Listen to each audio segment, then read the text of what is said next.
That's a joke to me. Anyone else?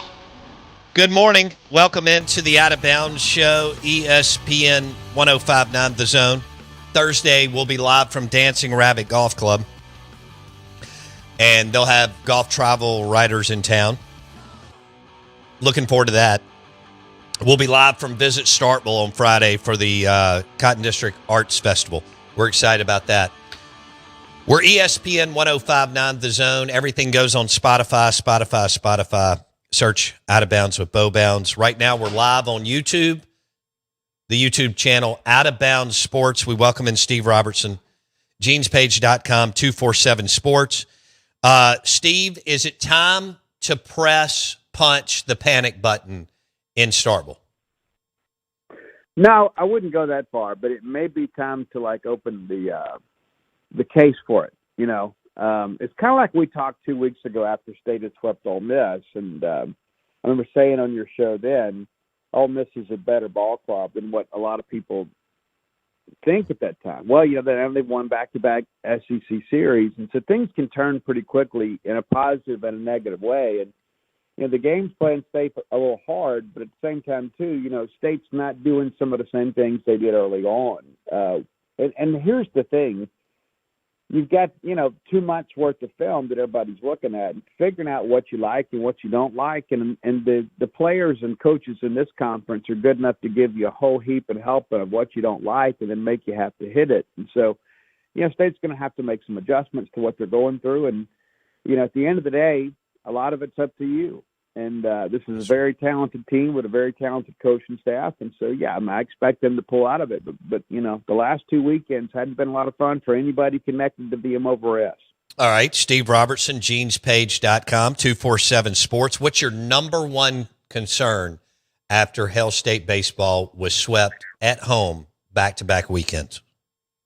I think we're doing too much thinking at the plate. It's interesting. There's a couple of at bats. You go back to Andrew Raymond's pinch hit at bat where he didn't even swing the bat. And, this sounds like hyperbole. We can just pull a kid out of the student section and do that, right? I mean, you got to get up there and compete. And, we take a fastball for a strike, then you take a breaking ball for a strike, then you take a fastball for what are we looking for, right? I think in many respects with some guys, you've got to simplify the approach. They've really struggled with right-handed spin here as of late. And I mentioned that to Brian O'Connor. I asked him about that on Friday. And, a lot of sliders, a lot of cutters. And here's the thing. Once you've shown that you're going to struggle with that stuff, you're going to see a lot more of it. And so you've got to adjust and then change the scout on you a little bit. I mean, that's baseball at every level, is that you're going to have to prove to people what they're doing isn't going to work against you, or you're going to continue to see it and continue to struggle with it. And your really good players, your stars, they have to make plays. Right, Steve? They do. And you know as well as I do, like Ace Reese last year, once he got to SEC play, he was an unknown for the most part around this league, and he crushed it. And that, Ace Reese is the guy, too, that could, go on about a 10-game run where you can't pitch to him. I remember going to Auburn last year, and that's a series that ultimately proved to be the undoing of the Chris Lemonis era. Everything they threw to Ace Reese, it felt like it was going to leave the ballpark. And so the problem State's having right now is some of those star players, some of the guys they're really counting on to be run producers, are all kind of cool at the same time. Well, that kind of comes back around. You'll have some guys that, Noah Sullivan hadn't done much the last couple of weeks. Ace Reese has done a few things, but he hadn't been the Ace Reese that people expected. And, Bryce Chance, the guy that was leading the Southeastern Conference in hitting, has really cooled off. And so, a lot of that, it's just the nature of baseball. But State's got to be better. I mean, you've gone from being the, number 3 team in the country and projected to be a shoe-in for a top 8 national seed, and now people are wondering if you're going to host. Things can change quickly. But this is still a very talented team. They will come out of it, and they need to do it immediately. You need to have a really good week this week. They head to Sanford, which should be a win. Then you go to South Carolina, who's playing better. They just swept Missouri. So it's not a shoe-in type situation where you can just show up. You're going to have to go play baseball. All right, Steve Robertson, genespage.com on the Farm Bureau Insurance guest line. Great programs don't get swept twice in a row at home without something being off. I know you just went through a couple of things. I think this is more player driven than coaching driven. I mean, at the end of the day, situational pitching, situational hitting, you got to get guys out. You got to generate 2 strike counts, get guys out, and you got to hit with runners in scoring position. Am I simplifying it too much, Steve? No, I don't think so. And that's the thing you look at. State had runners at second and third and less than 2 outs and couldn't get a run home. Right. I said this to some friends somewhat jokingly.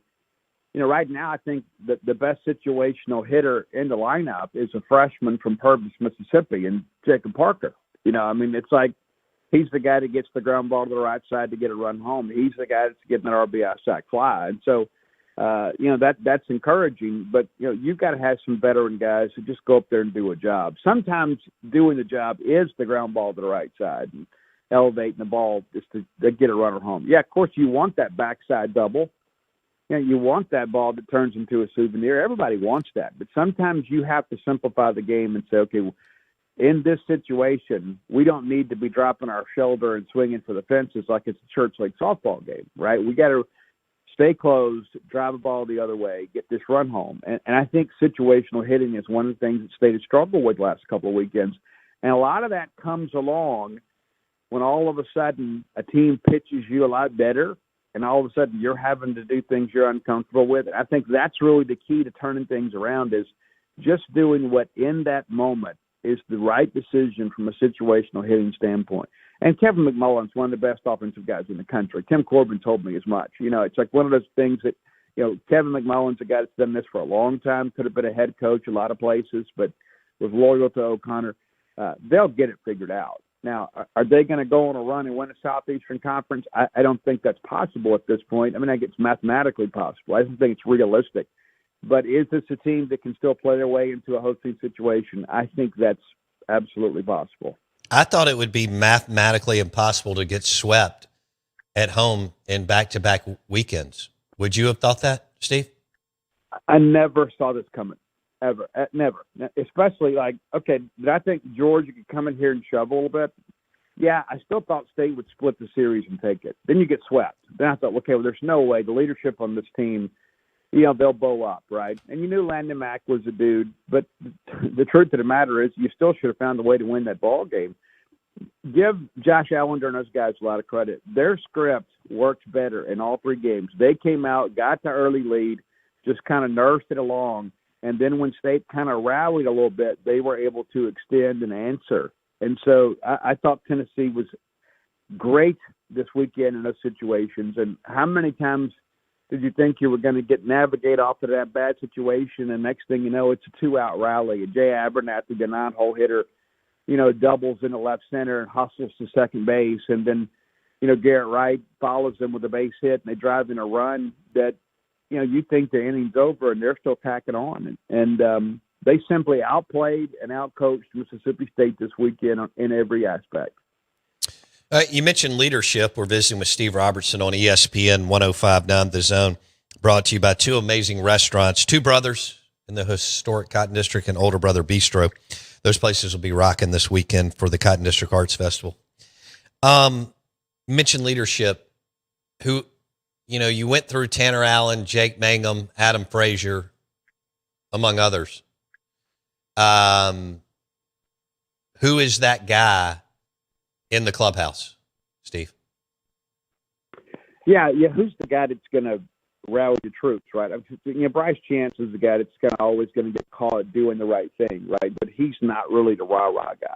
Noah Sullivan's a guy that kind of is a rah-rah guy, but you need to be out there producing at a higher level than he is right now to kind of have those conversations, and I think at the end of it all, it's going to be more of a collective thing. You've got some guys, obviously, like Aiden Teal, that's played a lot of big college baseball, and done some big things. And even though he's a newcomer, he's not a newcomer anymore. He's been here almost a year, and so his voice has got to be one that kind of steps up. But, you can't just say it.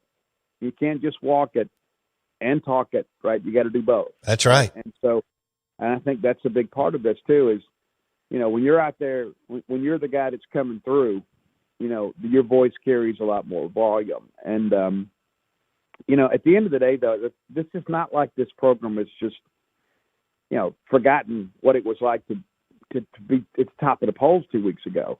I think maybe embracing the expectations has been one of those things, too. All of a sudden, everybody in the country is telling you how great you are and you're a national championship contender. It's easy to get a little comfortable, and perhaps they did. And so we'll find out a lot about this team this week. Steve Robertson, genespage.com. Steve, we talked about this. There's even more. There's always pressure on this program, M over S. And Cohen reset the expectations, thank God, and made it tougher and all that. There's more pressure because of football being a train wreck and basketball imploding. Do you see it that way? Yeah, I think so. Because, your fans, they got to get a win somewhere. Right. And so you saw it like in the middle of basketball season when it looked like things were not going to go the way you hoped. Everybody's like, well, I can't wait to get to baseball. Well, then for the first 2 months of the season, you're kind of rewarded with what you expected. And, one of the things that I want to go back to, and we discussed this many times before, every great ball player wants to go play baseball at a place where baseball truly matters. And that's a double-edged sword, right? Because you're going to get 15,000 people to show up on a Saturday to watch you play.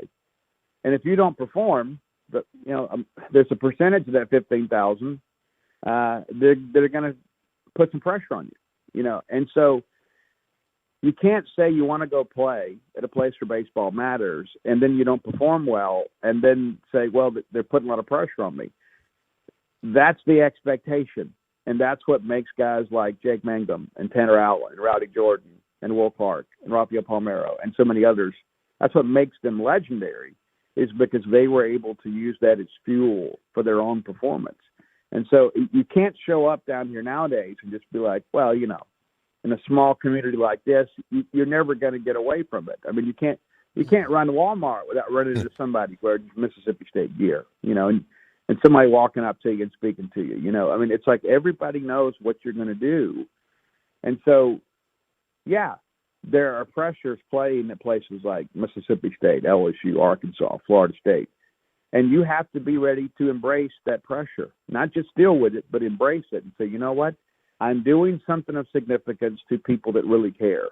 If you want to go play, high-level baseball at a place where, the fan base aren't bought in, there's a lot of places you can go, Sure. And it'll make life a little bit easier. But the reward won't be as great. Like Tennessee and Georgia. I mean, let's just say it like it is.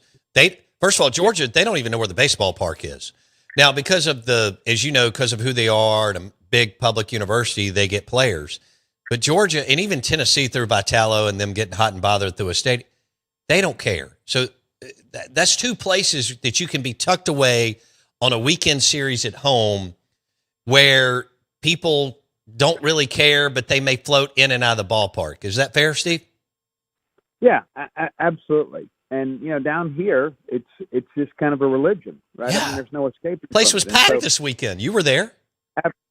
One of the top 6-7 crowds in the history of college baseball, and we didn't even report it, right? I mean it's just, what happens here. And the truth of the matter is, Bo, we got to graduate from that anyway, right? I mean, it's like, unless we're setting an NCAA record, we don't need to have the graphic on the billboard. And this weekend we didn't, because at the end of the day, who cares how many people were there to see you lose?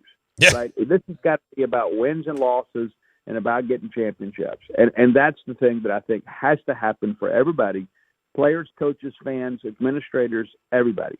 We have to focus on what matters. That is winning ball games. And there's a lot of minutia out there that you can obviously invest some energy in, and I'm not saying those things aren't important, but nothing matters than winning baseball games and then procuring players to ensure that you win baseball games next year and the next year and the next year you're competing for championships. Everything else is just details. All right, so a lot of pressure on the program, players, coaches, which is fine. That's good. And administration, as it should be. So they go somewhere this weekend where, they go on the road. You're right. The team just swept Missouri, but people aren't that fired up about the program right now. I mean, 10, 15 years ago with Ray Tanner, they were. I mean, is this this is a must-win series in Columbia? Do you believe that this is a must-win series in Columbia, South Carolina? If Mississippi State wants to host, yeah, you better believe it is. And again, you're not getting the Paul Maneri version of South Carolina, right? I mean, you got Monty Lee, of course, who wants that job, and he won't get that job. But, Monty is the guy that's got him playing better. And you look, that they swept the series, but, since Monty's taken over, with the occasion of a couple midweeks, they've been very competitive. So this is, we're going to have to go in there and play, And from a talent standpoint, Mississippi State is better. But, belief is an important thing, right? And so right now, who would you say believes in themselves more between South Carolina and Mississippi State? Well, I would say it's probably South Carolina, right? So we're going to show up with a team that's not as talented, but it's a team that believes they can win this series against Mississippi State. So that's the challenge of the coaching staff, is to ensure that our guys get their swagger back. This is a program right now that doesn't have any, and did about 2 weeks ago. But, State's going to have to go play well at South Carolina. I think you got to win on Friday and to kind of get things settled, right? But, you got to go win this weekend. You'd love to get a sweep. It's tough to get a road sweep, as you know, but you've got to win the series. What has to change this week? Situational hitting is the first thing. But, honestly, I go back and look at, starting pitching. The last 2 weeks, Valenkas is I don't think he was great against Tennessee. I thought he was really good against Georgia. And he didn't get rewarded with a win. But you've got to find a way to get that win on Friday, period. You have to get him into the winner's circle.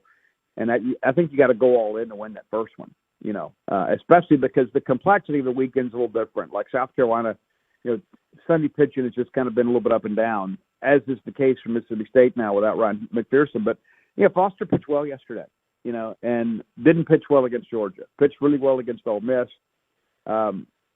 Didn't pitch as well against Vanderbilt, right? And so you would think maybe he's in for a difficult start. But I think sometimes getting away from your home ballpark is a good thing. I think you get out there and you get in the hotel room and you realize it's kind of us against the world.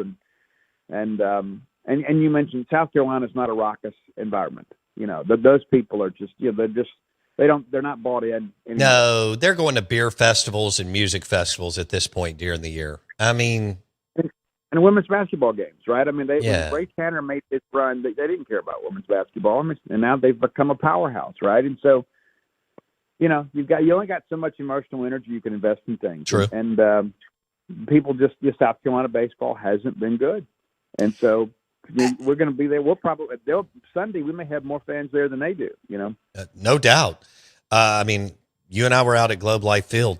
I mean, A&M was in that tournament. Mississippi State dominated it. That's incredible.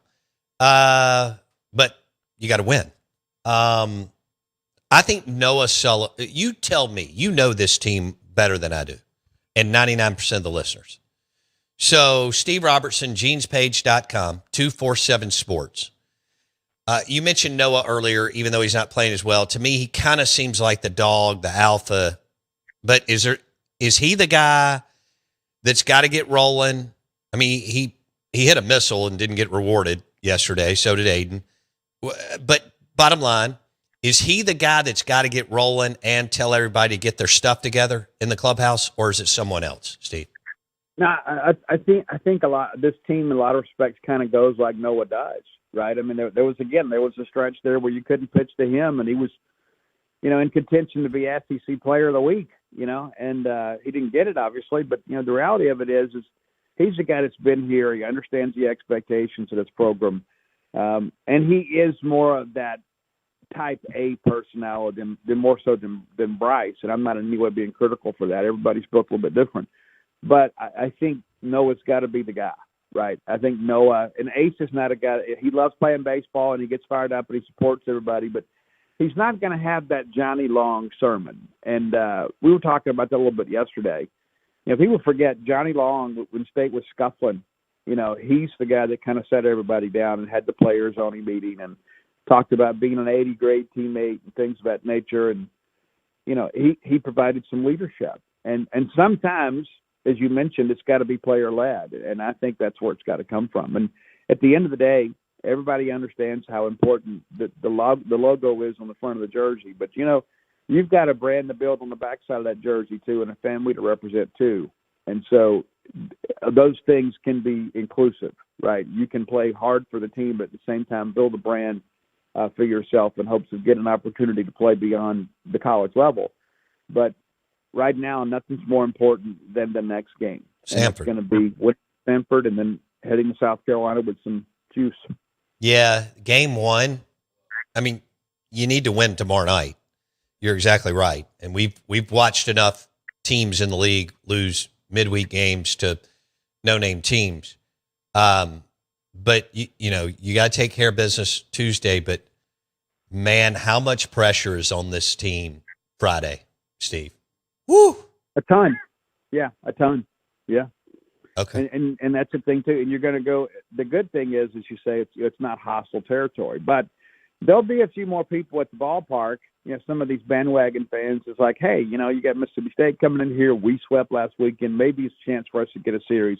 Let's get the kids together and go to the ballpark. Now, if they lose, if South Carolina loses on Friday, those people are not back on Saturday. And so that's an interesting dynamic that I had a former Mississippi State player tell me some time ago. That's the goal when you go on the road for an SEC series is you want the stadium to be empty on Sunday. And you did that, right? You go up there and you already had the series won. And you saw a little bit of that yesterday at Duke Noble, right? We weren't – obviously Sunday crowds are always the weakest of the three. Sure. But it was thin by Mississippi State standards. Yeah. All right. GenesPage.com. You managing the crazies on the message board? Oh, listen, when we lose, I just let people give them their chance to vent. You should. Right? I think that's the way to do it as the owner of Gene's Page. Yeah. I mean, yeah. If I come back the next morning, if I got to clean up a couple things and get a little bit off kilter, which is rare. I mean, people know how to act, right? I mean, They understand. But when there's expectations, and then people get aggravated. I mean, that's we used to call message boards vents, right? I mean, this is the vent, right? And so you got to give people a chance to share their frustration with the people that they're sharing the frustration with, right? I mean, everybody's experiencing the same thing. You got to give people a room to say what they need to say. That's part of being on a platform like that. Sure. So yeah, I let people say what they want to say, and then if we need to address something later, we will. But no, when we lose, you get swept at home, and you expect people not to have an emotional reaction. You're kidding yourself. I could not agree more. GenesPage.com. It is active, and they're on there, and they should be. Commitment quotient counts. Steve, we'll talk soon. Thanks, man. See you. Steve Robertson on the Farm Bureau Insurance Guest Line. Lunch today brought to you by Burgers Blues Barbecue. Dogwood, Flowwood. Great blue plates, smash burgers, sandwiches, full bar, new green space. B3, Burgers Blues Barbecue, Dogwood, Flowwood. B3, Dogwood, Flowwood. Order for the office today.